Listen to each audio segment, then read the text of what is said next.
Welcome to the One Trail Live. This is, the last podcast of the year. It's kind of hard to even after the year that we had, even though we were ready to get over it and get past it, is a year is over already. It kind of really flew for me. Um, so before I really jump into what the topics are for the day, we're going to be talking about several things. Well, we're going to be talking about two main things. We're going to be talking about, is this van life for me? Can I do this van life? Can I make this happen? I'm kind of psyched and pumped about it, to be honest with you. But before then, I want to say thank everyone for supporting me this year. Uh, with everything that was happening, I know that I was kind of putting out videos sporadically, and now I'm back on a more of a schedule. Keeping with the theme of last week, being that this is a holiday week. New Year's Eve is tomorrow. Happy New Year. And I have part two to my Quiver River video, the Black Hawk Point, sorry. And that's going to be coming up at 8 o'clock Central Time. So right after this show, that's going to be airing for you all so you can see how my trip ended in all of its glory. Again, thank you guys for supporting me this year. Happy New Year. And let us go ahead and jump into the hot topics. My hot topics. Is this van life for me, and what things what do I need? I've been doing a lot of research for since my last live stream, and I have been trying to figure out what type of vehicle will I need, cuz not only was not only am I exploring getting a van, but I'm also looking at maybe a bus, an old school bus, or buying a straight up camper. And I'm kind of trying to figure out, where do I fit in? Where do I want to go with it? And how much space do I actually need? So I kind of am really narrowing it down to two types of vans. Three vans if a pile of money should happen to fall in my lap, but two vans in particular. But one, do I need to get a gas vehicle or a diesel vehicle? Each one of them comes with pros and cons. So the pros with, diesel, number one, in the wintertime, I'm going to have a diesel heater in the living area. If I get a diesel engine, then I can tap off of the fuel tank. So when I fill up, I only need to fill up once. I don't need to try to get gas and diesel. I just get diesel and I'm good to go. Diesel gets better mileage. Also, the diesel has, it has a higher output, which usually equals out to, more horsepower. And that, I think if I got a diesel engine, that could get me into a van that's all-wheel drive, maybe, something of that sort. And not to mention, if you put the right exhaust on them, it really sounds good. So those are like the top pros. My opinion, I'm pretty sure there are you guys out there and gals out there will have your own pros and cons to it, but that's all that I can come up with in the immediate. Uh, one of the biggest things when it comes to the con side of diesel, ex- this is kind of what it is in my city, and I'm not sure how it is in different cities. And I guess when I get into rural areas, that kind of changes as well. But not every gas station in the city has diesel. Now, that doesn't mean a whole lot because it's still available and I can still find it, but it's if it's the winter time and my diesel in the back, just thinking about I have a gas engine, but still have the diesel heater, I have to go and search for that possibly. So I have to have all of these locations and everything kind of mapped out. And I want to live a little bit freer than that. And the biggest con to diesel for me is I don't have any experience with diesel engines, and it is different than a regular gas engine, regular gas, but it's different than a gas engine, and I am mindful of that, and I don't want to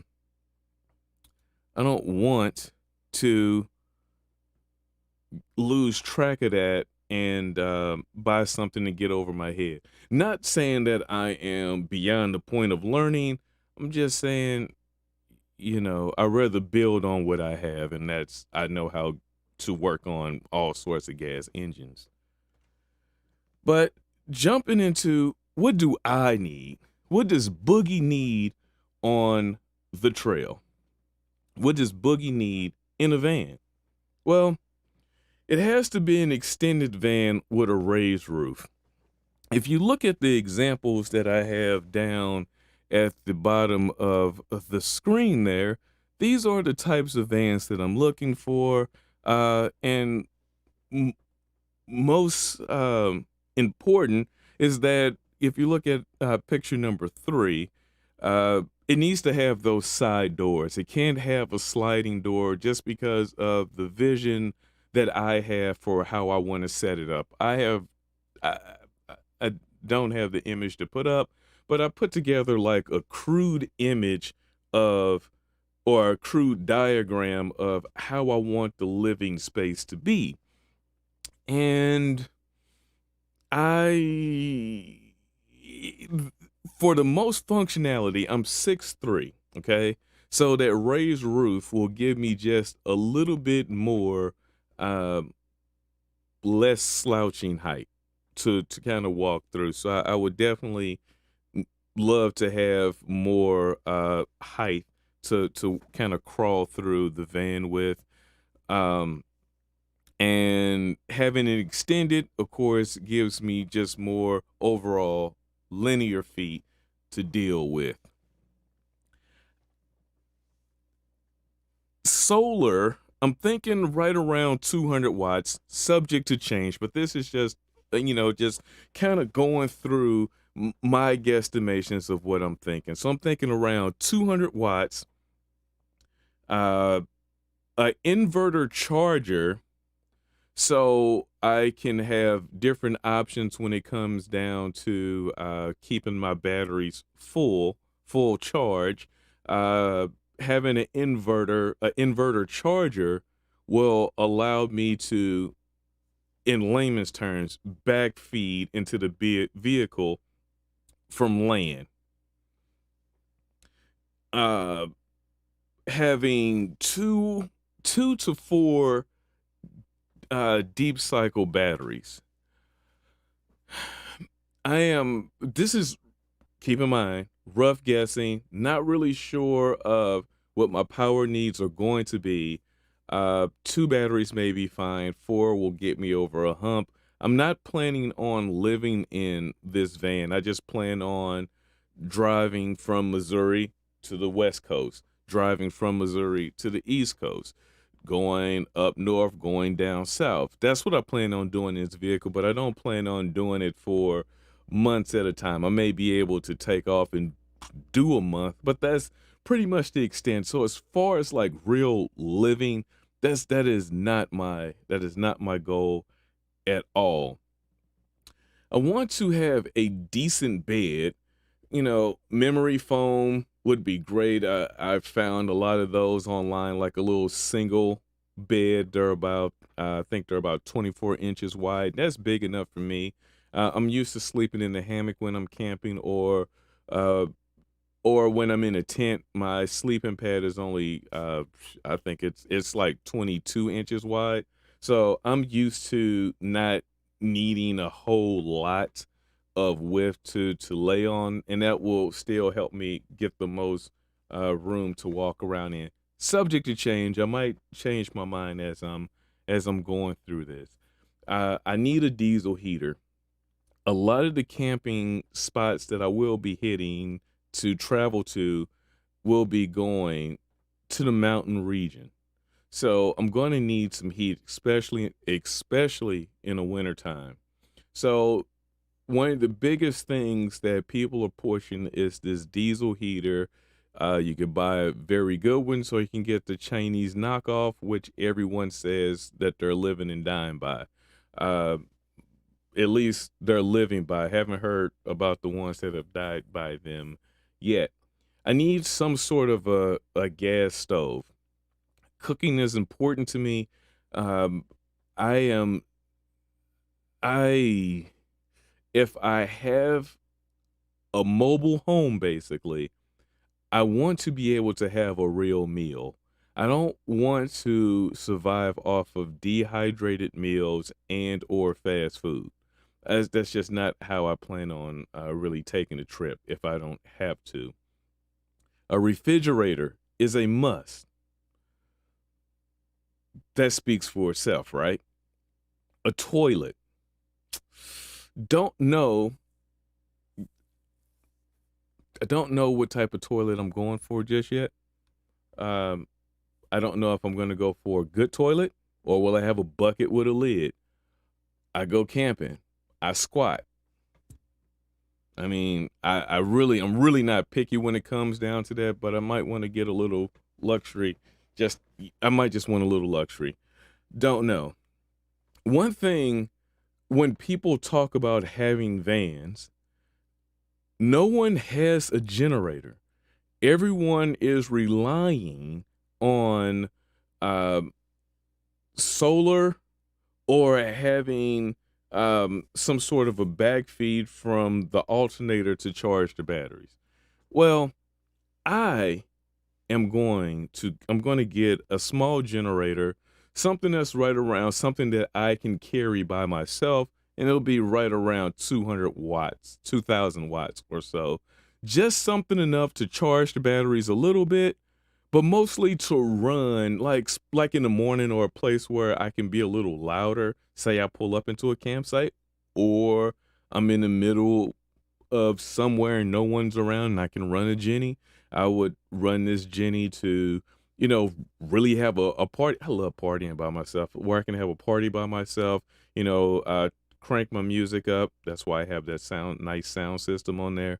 I'm an audiophile at heart. Uh, so I need to have a great sound system above anything else.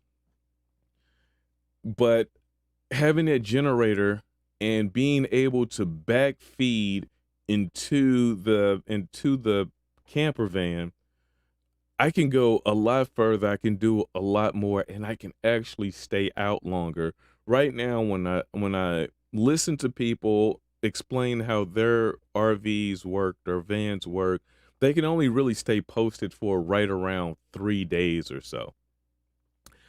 And before they either, especially in the wintertime, this is like more of a wintertime thing, they can only really stay posted for about 3 days, because either their batteries are running down, basically, and there's not enough sun to keep them charged. Well, with a Jenny, I can go just a little bit longer because I can backfeed into it.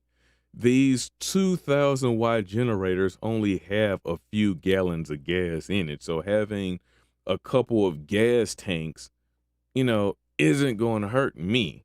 Yeah, I don't think.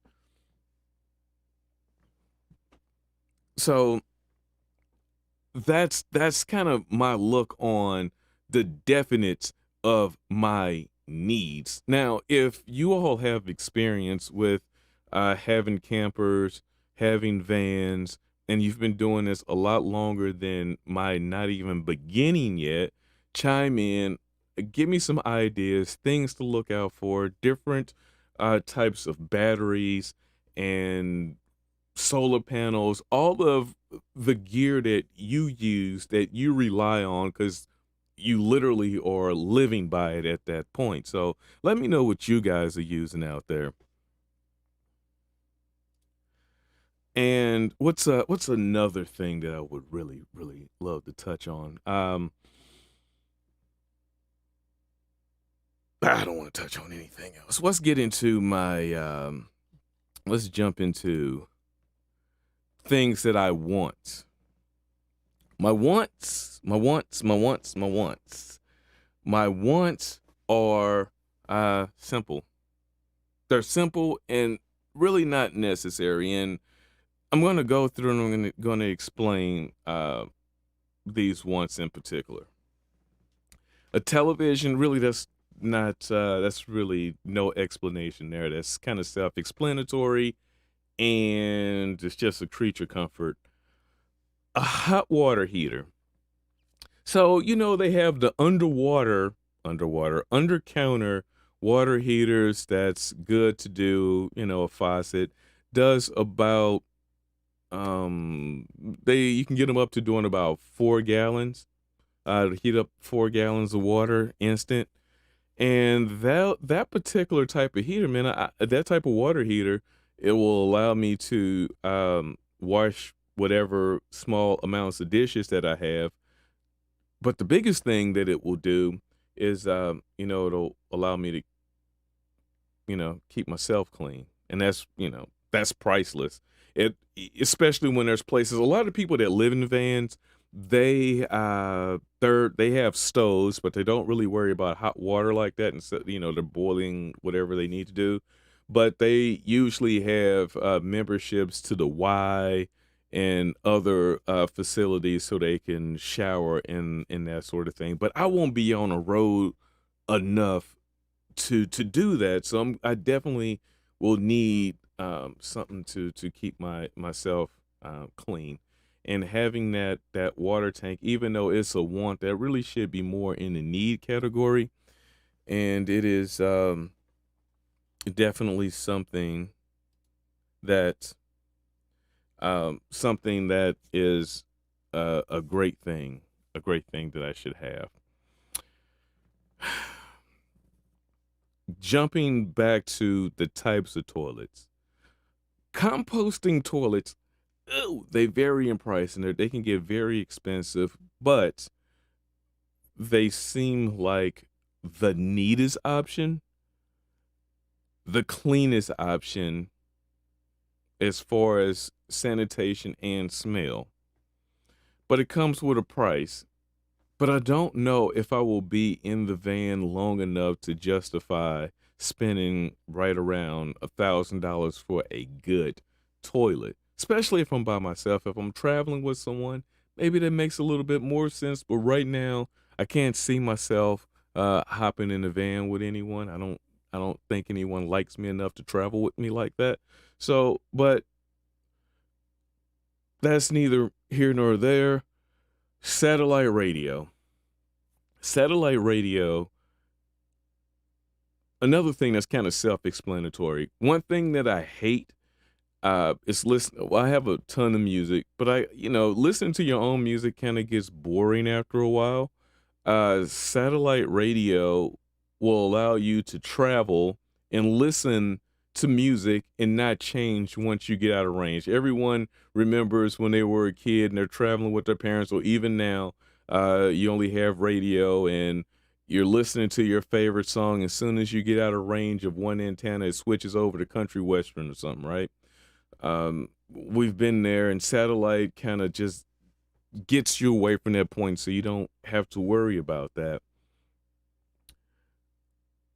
A CB radio, a CB radio is great for communication. Truck drivers always know what's going on down the road. It would be great to uh, monitor what's going on down the road, especially during when you see traffic starting to build up. I can start scanning those channels, and I know that there's an accident up ahead, so I might as well just veer off at this exit instead of just trying to creep up to see what's happening. Uh, Storms, anything. That's another thing. Also, jumping back to the television, having a television, besides it being a creature comfort, as long as you have an antenna, I can get the local stations, so I can also tell what's happening locally. Um, just say going back a few years, there was there was a fire in the Smoky Mountains. Well, what if I was there when it was happening, or right when it started? That would be some useful information. You know what I mean? Having local information is great.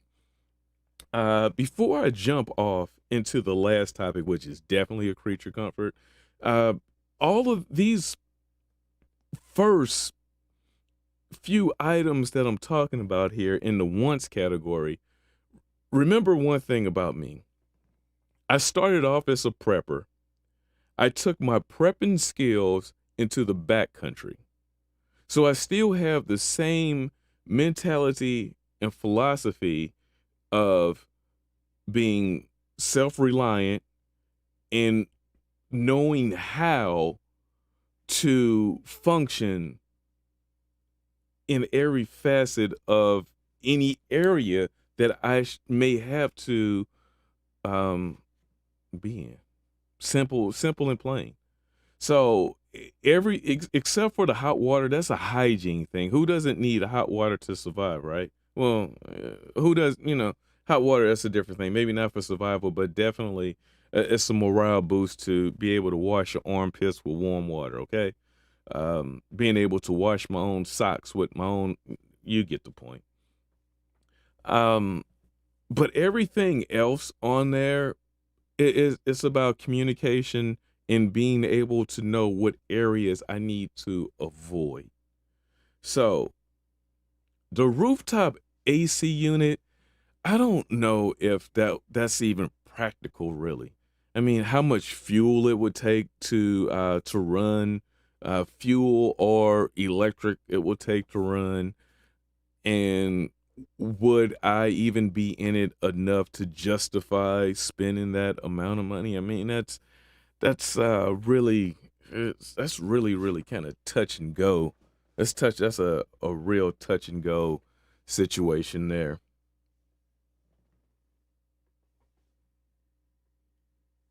Just monitoring some things.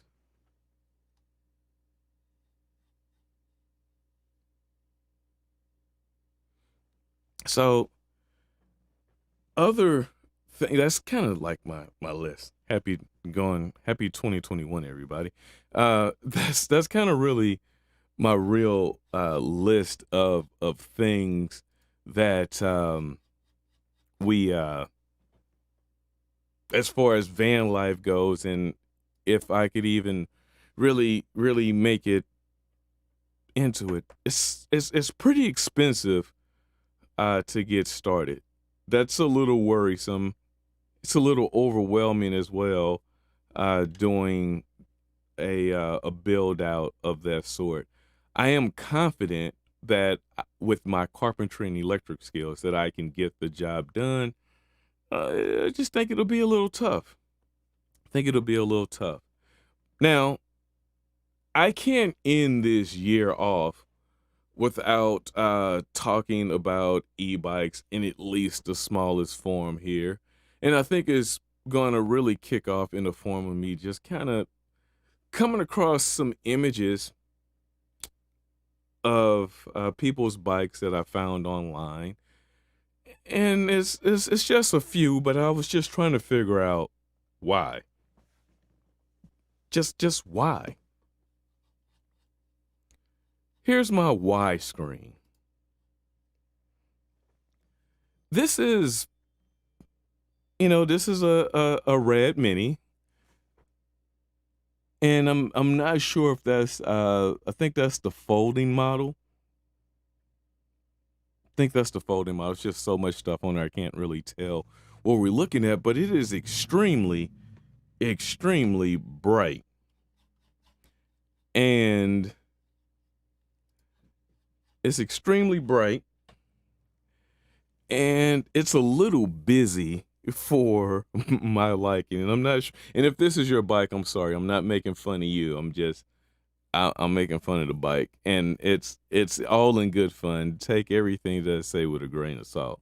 Don't take it personally, but it is for it is safe. That's for sure. It is definitely safe. You can keep knocking, pup, but you can't come in. This to me, this isn't funny. I want to know how this turned out. Being that I am a bike packer, I really want to know how this setup turned out, how this ride went. It's a lot going on the bike, but he or she seems to have it packed pretty well. They have a roll-up mat there, an inflatable mat. I'm guessing that, yeah, so the red thing is a sleeping bag, and they have I could tell that that's it's looking like maybe a Walmart tent, being as it's coming in a carrying case like that. So I hope it doesn't rain on them. But I am curious to find out if anyone knows where this image came from, or if this is your bike. Let me know what your camp setup looked like. I see this often, and I am not sure why people put so many headlights on their bike like this. This is two 1100 lumen headlights. You just really don't need that much. By the way, red is one of the bikes that people do the most stuff to. If it's like heck, it might be in the Guinness Book of World Records for people that do upgrades before they even get the bike. But that's way too much light for no reason. This interesting. It's a red wagon. It's a red wagon with a mid-drive motor on it. It's a mid-drive motor. Not sure why they put a mid-drive motor on this bike, but they did. But they didn't disconnect I don't think they disconnected the hub motor. So now you have two different power sources going, one on the chain, which with two different controllers. So you can see that there are two different controllers up there, one for the hub, one for the mid drive, and one for the hub. If someone knows who this is, tag them, ask them how it turned out, if they're even still alive, because that seems like that'll kill you. Thinking about things that'll kill you. This person, I'm pretty sure that this isn't a real image, but it's just the thought that someone thought about this. First thing that jumps out at me is that any energy that you can produce from that solar panel is going to be lost from that windshield. Therefore, you might as well just push the bike. But, that's really neither here nor there. But it's just, it's interesting to see what people think about doing to bikes. This is the top of the line thing that I want to talk about. This right here is this is dangerous. And I know, so what we're looking at here is this person he has 2 batteries. He upgraded the battery that is in the center there. So he replaced the rad, and this is probably a first gen rad here, rad rover that is. And he has the battery down at the bottom. He has the first gen battery down at the bottom. Okay, so here's the issue with that. If you are going fast enough, when you hit the brakes, the front fork is going to sag. And when it sags, the wheel is going to rub against that battery.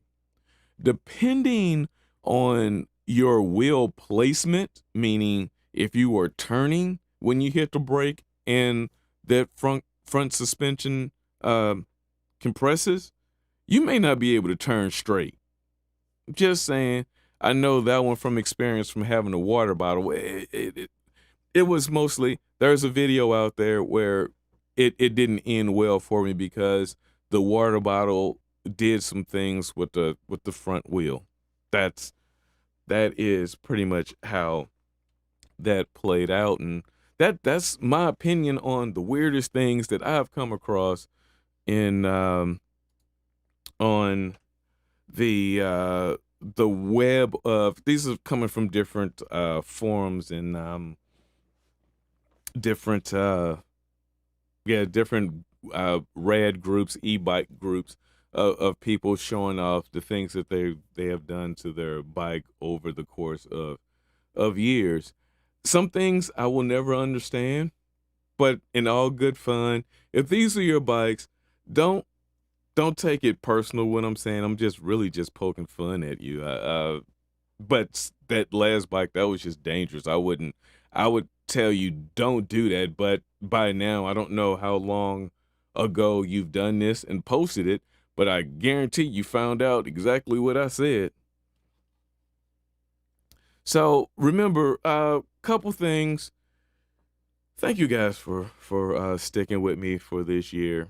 We'll continue next week at the same time. If you have any questions or if you want to know about any of the equipment that I use, it's down in the description. Don't forget to like, hit the thumbs up, comment, share your war stories when it comes down to rads, also, or e-bikes in general, but mostly chime in. Let's talk about this van situation and let me know, is there a particular type of van that I need to get? And I know before you say Sprinter vans, little expensive. Don't know if I can do that one yet. For me just starting off, I don't know if I want to jump into that particular amount of money off the top. But with that being said, let me know what you guys think about extended vans, the vans with the raised roofs, where I should be trying to find one. Should I go to U-Haul? Should I try to get a U-Haul van? Should I just look at different work sites? Let me know if you've done it, where to go. Other than that, guys, we're going to be kind of jumping to the end, y'all. Be sure to tune in next week. I will, if everything works out, I have an exciting video. Little disappointed this week, didn't get the snow that I wanted, but that's part of living life one trail at a time.